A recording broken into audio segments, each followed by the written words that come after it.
श्री स्वामी समर्थ. नमस्कार मंडळी, स्वागत आहे तुमचं नवीन एका व्हिडिओमध्ये. आज आहे माघ पौर्णिमा. माघ पौर्णिमा ही खूप महत्त्वपूर्ण पौर्णिमा मानली जाते. तर आजच्या दिवशी तुम्हाला थोडेसे उपाय करायचे आहेत. अगदी सोपेच आहे. घरामध्ये ज्या वस्तू तुमच्याकडे अवेलेबल आहे त्याच वस्तूचा हा उपाय तुम्हाला मी सांगणार आहे. अत्यंत प्रभावी 2-3 उपाय मी तुम्हाला सांगणार आहे. तुम्ही लक्षपूर्वक हा व्हिडिओ ऐका आणि आज संध्याकाळी हा उपाय तुम्हाला करायचा आहे. दिवसभर नाही, पण संध्याकाळी हा उपाय तुम्हाला करायचा आहे. अगदी महत्त्वपूर्ण व्हिडिओ आहे, शेवटपर्यंत नक्की बघा. माघ पौर्णिमेला स्नानाला आणि दानाला खूप महत्त्व आहे.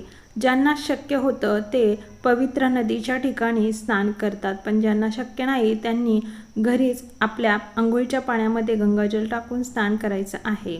तर दानाला सुद्धा खूप महत्त्व आहे. तुमच्याकडून जेवढं दान केलं जाईल तेवढं दान तुम्ही करायचं आहे. कशाचंही दान तुम्ही करू शकता, जेवढं शक्य होईल तेवढं. तुम्ही पाण्याचं दान करू शकता, अन्नदान करू शकता. आता पाण्याचं कोणतं दान करायचं आहे तर बघा, आपल्या टेरेसवरती जरी एखाद्या वाटीमध्ये पाणी ठेवलं आणि ते पक्ष्यांना पिलं, ते सुद्धा दान खूप महत्त्वाचं आहे. आता उन्हाळा लागलेला आहे. उन्हाळ्यामध्ये तुम्ही आपल्या टेरेसवरती जेवढी काही जागा असेल तिथे 1-2 ठिकाणी तुम्ही पाणी नक्की ठेवा. मटक्यामध्ये ठेवलं तर ते पाणी अगदी थंड राहील आणि पक्ष्यांना ते पिता येईल. त्याचबरोबर टेरेसवरती तुम्ही थोडेसे धान्यसुद्धा टाकू शकतात. आता आपण जेव्हा आपल्या घरामध्ये आपले जे धान्य असतात त्यामध्ये थोडेसे खराब धान्य म्हणजेच बारीक असे धान्य निघतात, ते धान्य जरी तुम्ही तुमच्या टेरेसवरती टाकले आणि ते पक्ष्यांनी खाल्ले, त्याचंसुद्धा पुण्य तुम्हाला खूप लाभणार आहे. त्यामुळे असे छोटे छोटे उपाय तुम्ही करत राहा. व्हिडिओचा टायटल बघूनच तुम्ही हा व्हिडिओ बघत असणार आहे. तर व्हिडिओच्या महत्त्वाच्या पॉईंटकडे वळूया. तर आजच्या दिवशी तुम्हाला एक उपाय करायचा आहे. तसे मी 3 उपाय सांगणार आहे, पण पहिला उपाय ऐका. तर आपल्या घरामध्ये नकारात्मकता, त्याचबरोबर आपल्या घरामध्ये एकमेकांशी वादविवाद होत असतील, त्याचबरोबर आपल्या घरातील जी काही व्यक्ती असतात, करती व्यक्ती असते, त्यांच्या कामामध्ये अनेक बाधा येतात. यशस्वीपणे जे काम हाती घेतलं ते काम पूर्ण होत नाही. त्याचबरोबर आपल्या घरामध्ये जे काही व्यक्ती असतात, वृद्ध व्यक्ती, ते जर खूपच चिडचिड करत असतील किंवा लहान मुलंसुद्धा खूप चिडचिड करतात, ते चिडचिड करत असतील, त्याचबरोबर आपल्या घरामध्ये एखादा व्यक्ती सतत आजारी पडत असेल, त्यांच्यावर सुद्धा हा उपाय तुम्हाला आजच्या दिवशी करायचा आहे. तर उपाय कोणता सांगते. तर तुम्हाला एक लिंबू घ्यायचा आहे. लिंबू हे अशा पद्धतीचं घ्यायचं आहे की त्यावरती कोणताही डाग नको आहे. आणि पिवळसर लिंबू घ्यायचा आहे. हिरवं लिंबू चालणार नाही, पिवळं लिंबू घ्यायचं आहे. आणि ते लिंबू तुम्हाला आपल्या घरामध्ये जेवढे काही भिंती आहे, टॉयलेट बाथरूम सोडून जेवढ्या काही भिंती आहे, त्या भिंतींच्या कोपऱ्यामध्ये टच करायचं आहे. सगळीकडे टच केल्यानंतर म्हणजे फक्त भिंतीला लावायचं आहे आणि मनामध्ये श्री स्वामी समर्थ, श्री स्वामी समर्थ हा मंत्र जप करायचा आहे. किंवा ज्या देवाला तुम्ही मानता त्या देवाचा नामस्मरण मनातल्या मनात किंवा थोडंसं पुटपुटत तुम्ही नामस्मरण करायचं आहे, नाव घ्यायचं आहे. आणि त्यानंतर आपल्या घरातील ज्या काही व्यक्ती म्हणजे ज्या काही व्यक्तींना त्रास होत आहे किंवा सगळ्या ज्या काही व्यक्ती आहे आपल्या घरातील, त्या सगळ्या व्यक्तींच्या अंगावरून 7 वेळेस तुम्हाला उतरून घ्यायचं आहे आणि डायरेक्टली आपल्या मुख्य दरवाजाच्या बाहेर जायचं आहे. आणि आपल्या मुख्य दरवाजाजवळ उभा राहून आपल्या घरावरून 7 वेळेस हे लिंबू उतरून टाकायचं आहे आणि डायरेक्टली डस्टबिनमध्ये टाकून द्यायचं आहे. जर तुम्ही फ्लॅटमध्ये राहत असाल तर त्यामध्ये डस्टबिन हे काही ठिकाणी आतमध्ये ठेवलं जातं, तर ते जागा नसते त्याच्यामुळे. तर तुम्ही त्या दिवशी पुरतं म्हणजे आजच्या दिवशी पुरतं थोडंसं गॅलरीमध्ये थोडीशी जागा प्रत्येकाच्या असते, ते डस्टबिन आणून ठेवायचं आहे. हा उपाय करण्या अगोदरच तुम्हाला हे काम करायचं आहे आणि ते हे लिंबू टाकून द्यायचं आहे. हातपाय 2 धुवायचे आहे आणि देवघरामध्ये येऊन देवाचं नामस्मरण करायचं आहे, नमस्कार करायचा आहे.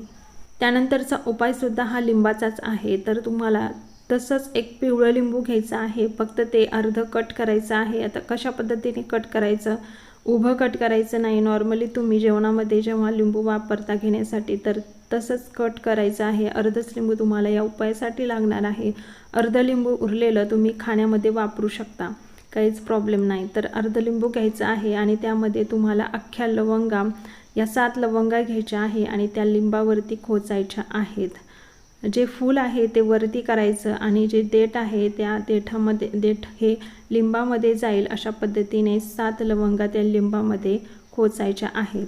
आता हे जे लिंबू आहे, पहिल्यांदा जो उपाय सांगितला त्याच पद्धतीने तुम्हाला त्या लिंबाचा उपायसुद्धा असाच करायचा आहे.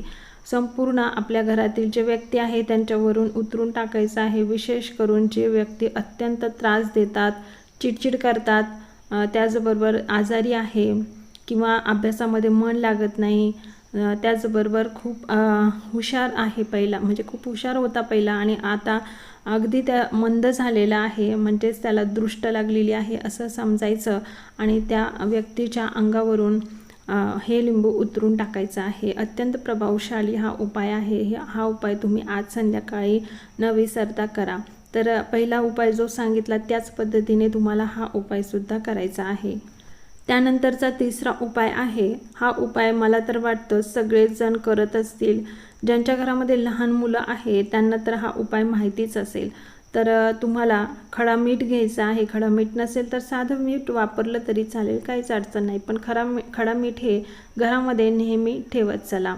तर खडा मीठ थोडंसं घ्यायचं आहे. त्यामध्ये तुमच्याकडे मोहऱ्या असतील, पिवळ्या मोहऱ्या असतील तर पिवळ्या मोहऱ्यामध्ये टाकायच्या आहे अगदी थोड्याशा चिमूटभर. आता त्याही नसतील तर काळी मोहरी घेतली तरीही चालेल.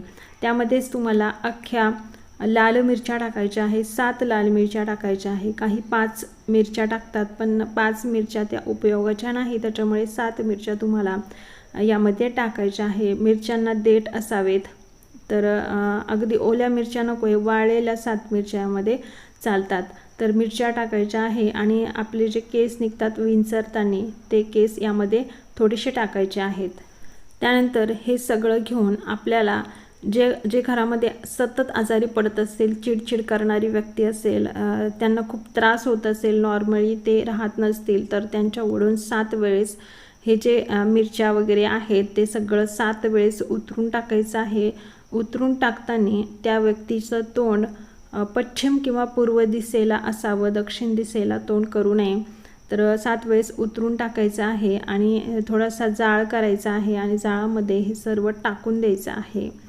आणि टाकून दिल्यानंतर हातपाय तोंड धुवायचे आहे आणि आपल्या देवघरामध्ये येऊन आपल्या देवांचं नामस्मरण करायचं आहे, जप तप करायचा आहे किंवा फक्त तुम्ही दर्शन घेतलं देवाचं तरीही चालेल. तर बघा, अत्यंत सोपे उपाय मी तुम्हाला आज सांगितलेले आहे. आज संध्याकाळी तुम्हाला हे उपाय करायचे आहे. तुम्ही 6 ते 12 वाजेपर्यंत हे उपाय कधीही केले तरी चालेल, दिवसभर चालणार नाही. संध्याकाळीच हे उपाय करायचे आहेत. अत्यंत सोपे आहे, पण त्याचा प्रभाव अत्यंत चांगला तुमच्यावर पडणार आहे. तर आजचा व्हिडिओ तुम्हाला आवडला असेल तर व्हिडिओला लाईक करा. चॅनलवर नवीन असाल तर चॅनलला प्लीज सबस्क्राईब करा, कारण असेच नवनवीन व्हिडिओ मी तुमच्यासाठी घेऊन येत असते. पुन्हा भेटूया अशाच नवीन एखाद्या व्हिडिओमध्ये. तोपर्यंत श्री स्वामी समर्थ.